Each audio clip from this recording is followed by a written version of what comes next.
আমরা হুরুফুল জার কেন বলি, আহরুফুল জার কেন বলি না, আর আহরুফুন নিদা বলি কেন, হুরুফুন নিদা বলি না? আচ্ছা, এটার মূল কারণ হচ্ছে দেখো, হারফুন শব্দটার দুইটা বহুবচন, একটা হচ্ছে জমউল কিল্লাহ আর একটা হচ্ছে জমউল কাসরা।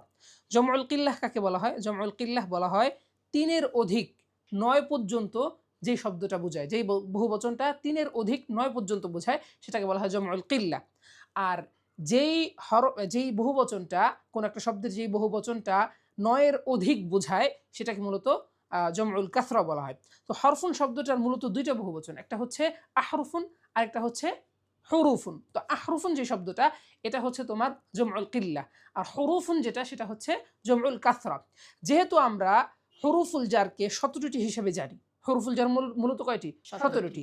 তো 17টি যেহেতু এটা 9 এর অধিক, সেহেতু আমরা হুরুফুল জার বলি। আর আহরুফুন নিদায়ের ক্ষেত্রে যেহেতু হরফুন নিদা মোট হচ্ছে 5টি, সেই হিসেবে যেহেতু এটা 9 এর কম, 3-এর অধিক 9 এর কম, এই হিসাবে জমউল কিল্লাহ আমরা এখানে মূলত ব্যবহার করে থাকি। জাযাকুমুল্লাহ। ওয়া ইয়াকুম।